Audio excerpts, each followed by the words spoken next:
Hey guys, welcome to episode number 23 of Let's Book Talk. Today we're speaking with Michael Laimo, the author of Missed Connection, a new book coming out on May 21st. So this episode's coming out just a few days before, so make sure you guys go out and get it. But we had a great conversation about writing this book, exploring a new genre since Michael historically has written horror, and we got into that as well and so many other things. So I hope you guys finish your Friday listening to this episode. Let us know what you think, and if you go out and get Michael's book, which you should, reach out to him and let him know what you thought about it. So without further ado, let's get into the conversation. Alrighty, so Michael, the way I always start off these podcasts is just by starting right at the beginning with how you develop your passion for storytelling. So if you could start there, that'd be great. Sure. So I was always, as a kid, a big reader and also a instant fan of horror. I remember, watching a lot of the movies from the 50s and 60s back when I was a kid in the 70s, just enjoying the heck out of it, especially like the Godzilla stuff.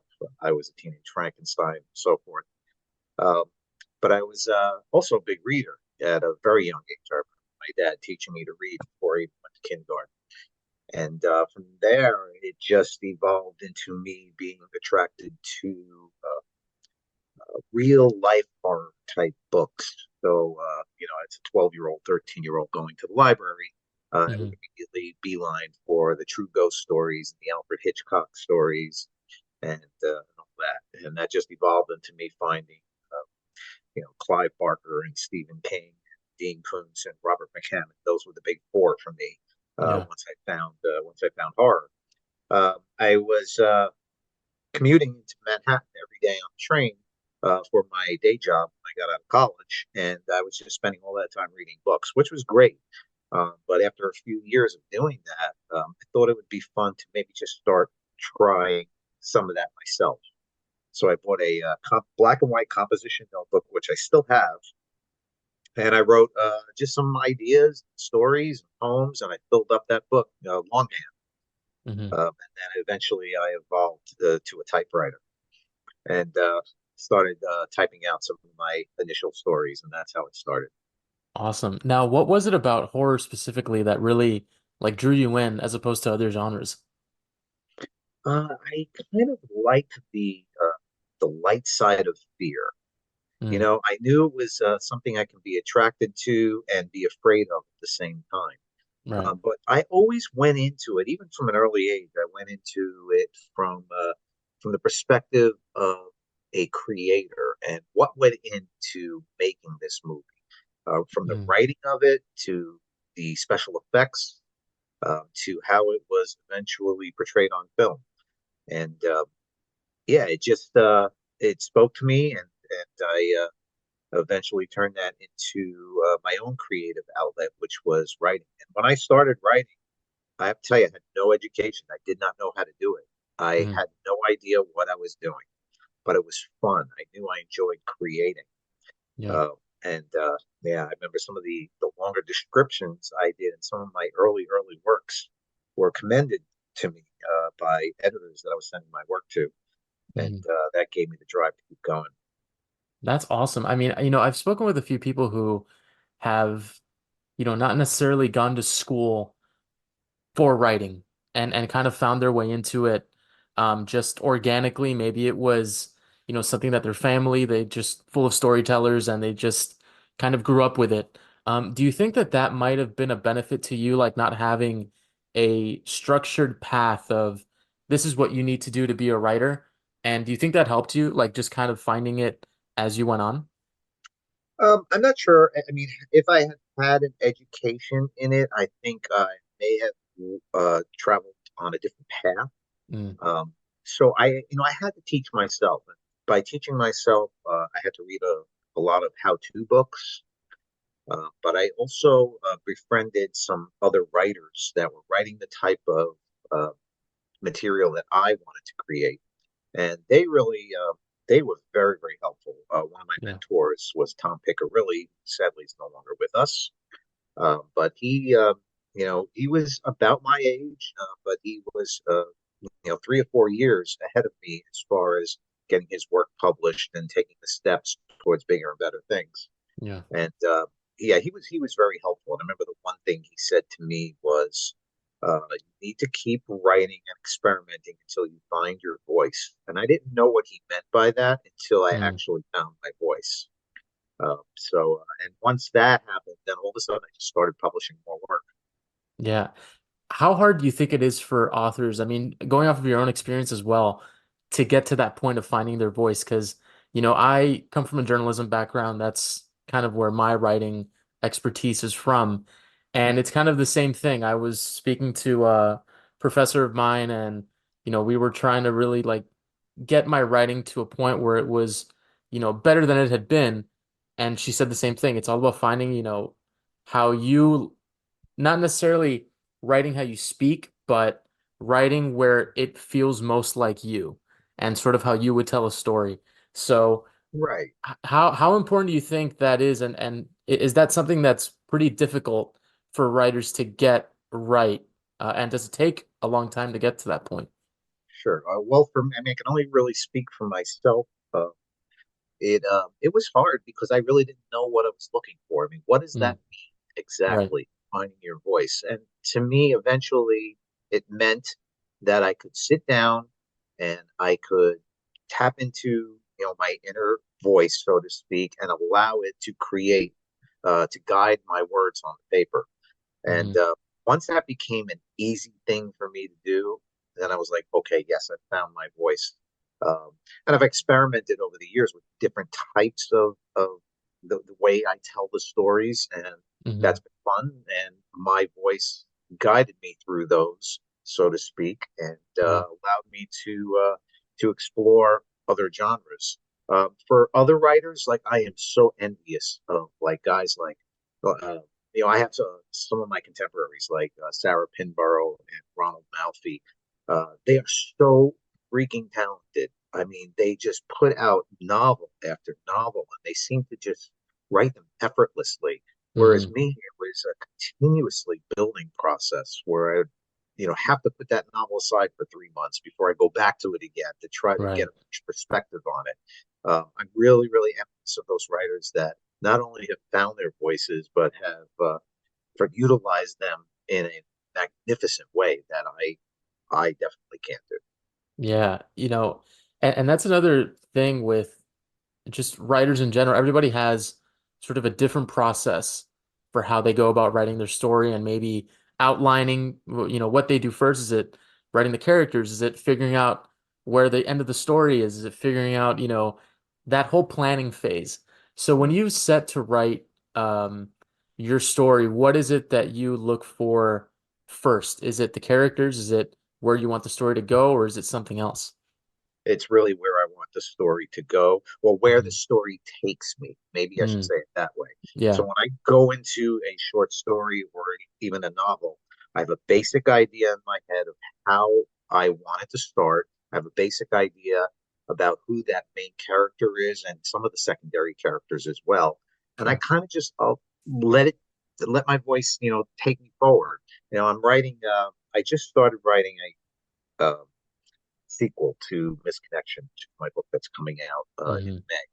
And because I kind of left the open a little, I left the ending a little open because I thought it might be fun to see where the characters go. So I have no idea where my characters are going. I Yeah. am just I just start writing. And as I write, all of a sudden ideas pop into my head. Oh, I could do this. Oh, that would be fun. Oh, let's try that. And I wouldn't have Right. thought of those ideas had I not started allowing myself to get there. Yeah. Now, I actually did want to talk about Misconnection because, as you had mentioned, horror had been your thing, and now you're kind of going away from that with this novel. So, what led to that? What led to you wanting to kind of take a break from the horror genre? Uh, Gosh, there's a lot of reasons. I have always been known as a horror writer, and Mm, that was how I started. That is how I trained myself, and that is what I ended up being fairly good at. Um, and I had taken a break uh, some years ago. I had a new job, new career. It kind of cut into the writing time that I had prior to that. But also additionally, I was working on two uh, films, Mm, one right after the other, that were based on my books, and just being involved with the process, the filmmaking process, and didn't really. There wasn't a lot of work involved, but there was a lot of paying attention involved, sure. so to speak. It was exciting. I wanted to, live the dream, firsthand, and I got to do that. So I set writing aside for a number of years. When the pandemic hit, and all of a sudden I had a lot of free time on my hands, Mm, I had just finished watching the Netflix series You, and I wow. liked the idea of a story being told from the first person perspective of the anti-hero. And I think that's what made those books and subsequent TV shows so successful. And I thought, well, that's something that I think I'd like to try. Mm, So I had an initial uh, maybe 20,000 words written that I did prior to the movie thing. So 10 years ago, 12 years ago. Uh, and I went back and looked at it and I completely scrapped it, but I liked the idea of where it was started and where it was going. So I started from scratch. mm, Uh, and with the extra time, I just again allowed my voice to take me forward. Now, here's the interesting thing: is I wasn't writing a horror book; I was writing something completely different. right. So I spent months and months reading those types of books, seeing what made them successful. Once I felt it was something I wanted to try because I really loved what I was reading, and I saw that these types of books were very successful. I thought I would try something from my own perspective. Now, the problem was is that I'd always told horror stories, and I had a specific way of doing them. And that wasn't going to work with this book. So, Mm, my first draft, uh, which was 120,000 words, took me 2 years to do. And this is because I'm not a full-time writer. I have a sure. full-time day job, I have family, and so forth. So you squeeze in an hour here, hour there. But it took me two Yeah. years to do. When I say first draft, I edit as I go along. So I like to think that my first draft is a fairly polished first draft. Hmm. Uh, when I went back and started, I put it aside for a few weeks. Then I went back and started from the beginning again. And my initial edit took out almost 20,000 words. Wow. So yeah, it was painful, some of it, because some of it I thought was very clever, the writing, but I just felt it Yeah. wasn't needed. It didn't help the story progress in any way. It interrupted the flow of what I was trying to do, and yeah, that was painful, but it was a necessary process. And at the end of it took me about 3 years to finish the book. But I feel like I have a real solid piece of entertaining fiction, so to speak. And at least, I've had a couple of initial beta readers get back to me, with big smiles on their faces saying, "Oh, I can't believe you did this, and I can't believe you Yeah. did that." So there's definitely, it's I mentioned earlier, it's the first person perspective of the anti-hero, but my character is not an anti-hero yet. He's a guy you tend to not like, but Hmm. hopefully feel sorry for in the end, even though he has become the hero. Right. So it's difficult, and my beta readers told me it worked, but let's see what the masses have to say about it. Yeah, that's really interesting because it's sometimes, depending on the story, it's kind of difficult to get the audience to that point. But if you can do it, that's huge, when they're on board with that idea. Um, Now, comparing Misconnection to the horror books that you've written, was the writing process any different, or did you kind of work it the same way you would with your other books? Like, did you do anything Yeah. differently in this one? Yeah, it was definitely different because I was writing something completely different, something I had never written before. Hmm. And I wanted to make sure it worked. So I did a lot of reading while I was writing the book. Yeah. And I've done that in the past. We're always reading book. There's never a time where I'm not reading book. Yeah. But with my horror pieces, I had there was a lot of research involved with those. there were a lot of things I wanted to write about that I didn't have any knowledge about. So I had to really dig deep, especially like for my novel Dead Souls. There was a lot of occult rituals, and I wanted to get them right. Um, so there was a lot of research done for horror, whereas this book, this was no research. This was just uh, a scenario or a milieu environment that I was familiar with. I Hmm. wrote about a lot of people that I've met in my travels over the years, and turned them into secondary characters, tertiary characters. Yeah, Uh, and it was just I wanted to. I think there's just the research aspect was the big difference there. got it. Now with Misconnection, did you feel more freedom with writing this story that maybe you didn't experience with other stories you've written? Or was it, Yeah, yeah, yeah, for yeah. sure. So with a lot of my novels, with leisure books, they I was writing to fill a niche that they were using at the time. The mid two Hmm. thousands. They were really into creature features. They did two horror titles a month, and I was trying to write the best book I could that fit their mold. As a matter of fact, I published my first book with them, and then I wrote my book Sleepwalker, which was like kind of like a science fiction thriller, Hmm. and I submitted it as my second book, and I thought it was a shoe-in because it was a great book, and he bounced it on me. Basically said it's not horror enough. It doesn't Mm. fill our horror niche. So then I buckled down and I wrote Deep in the Darkness, which ended up being my second published novel and my bestseller to date. You know, that's one thing that I've seen talking to some people as well is when you're trying to fit, you know, I don't want to say a mold, but you're trying to write for a specific niche, like you said, a specific audience, and you think you nail it, and then they come back and they're like, no, this isn't, Right. exactly what we were looking for. And then when you're able to write something like this, where you have total freedom of how you want to go about it, it's got to make you feel like this is what I want to do. This is the kind of Yeah. writing that I like. It Yeah. was a great experience trying to write the very, very best book I had Yeah. without any limitations, without any time restraints. The only problem I had was in the past, all my books were sold before I wrote them. Mm, And here I was putting in a lot of my free time and energy into something that I thought would just sit in my computer for the rest of my life. right. Uh, and I got a little discouraged at first because I decided to start at the top and work my way down. And very quickly I found myself working my way down that ladder. It didn't.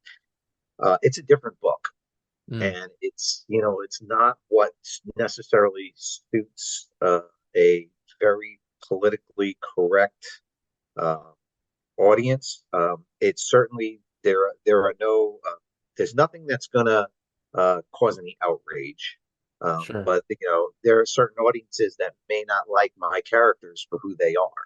Yeah. But there's reason for that. Again, I put a lot of time and effort into every detail in this book so that every little detail, no matter how small, um, is going to come into play at some point later on in the novel. There's going to be a lot of people going to forget smaller details, but I was very careful about that. So my initial character, who was very unlikable at the onset, um, Hmm. hopefully that will change along because some of the details about him I'm dropping explain away why he is the way he is. So Yeah. yeah, to answer your question, yeah, just having total freedom was a real pleasure as far as the writing process was concerned. But Hmm. having to really start at the bottom again, as far as getting the book into print and sold and into print eventually, was a real challenge. But Now, it worked out. awesome. Now, I did want to ask about book talk for a second because, I've spoken with authors that have said being on book talk, you know, it's one of those places where you can really engage with the reader, in real time. Basically, you can really market a book in such a way that I don't think you could before of having this platform that's really just like one space is dedicated just to books. And I was speaking with somebody also where I said the book talk community is probably one of the more welcoming online communities that I've been a part of, as opposed to, something like Twitter, where you go on, it's a lot of yelling all the time. And Book Talk has been very, very welcoming. So I wanted to ask you, how has being on Book Talk helped you market your books and also just being a part of that community as an author? Now, it's been a real pleasant surprise. Yeah. When I first started out, it was about MySpace, and it was Mm, kind of, it kind of had that same. There was a horror community there, and that's what I was going after. Um, and then, as I kind of lost touch with the writing community, um, I still stayed in touch with a lot of my good friends, guys that I went to World Horror Cons, back in the late '90s and 2000s. It was all yeah. about going to World Horror Cons, meeting the right people, and then going back and working on your magnum opus, so to speak. But as with Book Talk, yeah, it really created an opportunity for writers to mix and mingle with their readers. Yeah. In the past, it was I would get, every time I had a book come out, I would get, a lot of emails in my Gmail box, and I would Hmm. answer all my emails. But that was the extent of uh, the communication with the readers. Right. Book Talk is a very alive community. It's very just full of energy and a lot of positive enthusiasm. And I was really surprised. My daughter turned me on to it. She said, "Dad, you should get on TikTok. You got a new book coming out. It'd be a good way for you to get the word out." And I Hmm. was like, I'll just go on Facebook and I'll post about it like I Yeah. normally do. And but then she was right, and I got on immediately. People started following me, and oh, I remember you. I read this book. I read that book. I was like, oh, this is great. Look at this. Yeah. So it's without having to spend a lot of time on it because I haven't posted that many videos, and I really don't, scroll that often through it. Hmm. But keeping my focus on the book talk community, 100%. It's allowed me to see what other people are reading, what books are popular out there. I mean, I've bought at least a dozen books based on recommendations I saw on Book Talk. So if Yeah. I'm doing that, I'm hopeful that when my book comes out, that other people will do that for me. Yeah, you are absolutely right because I go on there every day and you'll never find a time where somebody isn't, live streaming, just hanging out, reading a book and talking to people in the live chat. Yes. Or, here's what I read last month, here's what I'm reading this month. And just like you, I just bought a new bookshelf and that thing is empty and I know probably by the end of next month it's going to be full again. Just based off TikTok recommendations. Um, and also, you have a lot of people on TikTok that are aspiring authors that are getting into writing their first book, or maybe they're getting ready to publish and are, dealing with the nerves that come with releasing a story out into the world.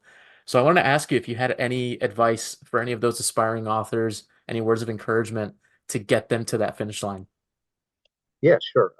Yeah, I've always, because I was mentored by so many great writers as I was learning the ropes, I always felt it was important to give back to the community that was so great to me all those years ago.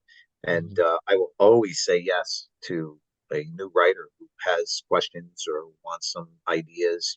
They want me to read some of their work. I mean, I always say yes because I'm happy to help, and I have. I've helped three or four writers who've sent me samples of their work, and I'm very honest about it. Mhm. Sometimes it's not what they want to hear, Sure. but I'm also very, very, I make sure that I point out their strengths too and what they're doing right. Um, Yeah. just for the fact that they're getting started, that they've got something on paper, that is a giant first step. And that now that you know what it's like to write, the pleasure that comes from it, uh, by all means, I try to keep pushing them in that direction. But the most important thing is, as a writer, I always say start small and work your way up to bigger things. When I say start small, write a 1,000 word short story, then write a Mhm. 2,000 short story. Look for a market that they may not pay that much, but they're looking for new writers to publish, and they may have a theme. Try to write a story in that theme. Let your imagination help you create something that you didn't think you had. Um, but write every day, if it's 20 minutes or 15 minutes. Uh, and with it's like playing an instrument. You Yeah. don't become a virtuoso overnight. You have to practice, and that's why I say write all the time with a set goal in mind for the piece that you're working on at that moment. My first 15 or 20 short stories I wrote. Uh, I didn't write with any market in mind. I just wrote ideas that were in my head, and then I tried to find markets that were looking for something that may fit what I had just written, and that's how I Yeah. got a lot of my initial works published.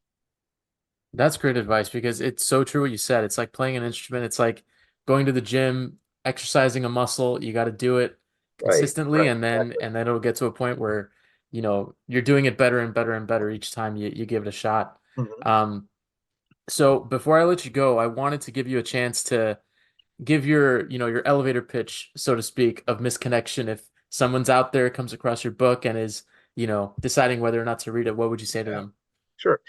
Well, okay, so Misconnection is my eighth novel.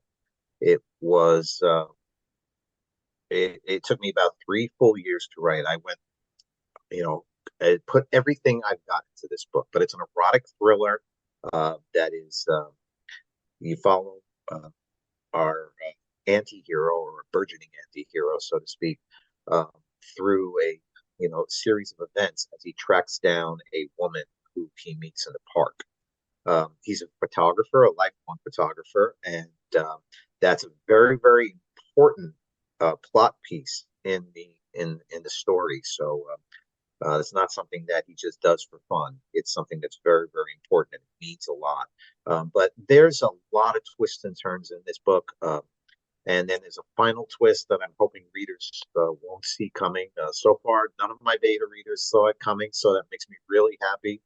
It's got two great blurbs, one from New York Times bestselling author Wendy Corsi Staub, and then another from amazing thriller writer Ronald Malfi, who we talked about earlier. Mhm. Um, give the book a shot. It's with Crossroad Press, who currently has all of my digital and audio works currently available, and it's part of their brand new original imprint, Gordian Knot. And I'm really glad to be one of the first authors, excuse me, to be part of their new imprint. Um, yeah, give it a shot. That's all I can say. I think you'll have a lot of fun with Awesome. Well, Michael, this has been a great conversation. Thank you so much for coming on the show. Before I let you go, if you could tell people where they can find you online, where they can find the book, and how they can support you. it. Sure, thank you. All right, so I actually have a new website being launched within the next couple of weeks. My daughter's been kind enough to work on that for me. It'll be laimo.com, Laimo.com. Misconnection is available, will be available. No, it's actually up for pre-order right now. Not only on Amazon, Barnes and Noble, Kobo, Smashwords, Google Books, Apple Books, wherever online books are sold, and of course some limited distribution within small mom and pops bookstores. Uh, yeah, it comes out on May 21st. Awesome. All right, guys, y'all know what to do. Definitely go and pre-order Michael's book. Rate it, review it on Goodreads, leave a review on TikTok if you're a book talker, or if you just really like the book and want to give it a review online. I mean, anything helps. And if you're the one person who identifies the twist before it happens, make sure you let Michael know. Okay. Thank you so much, Dave. It was a real pleasure. Absolutely, absolutely, Michael. Thank you so much. And guys, we'll talk to you next week.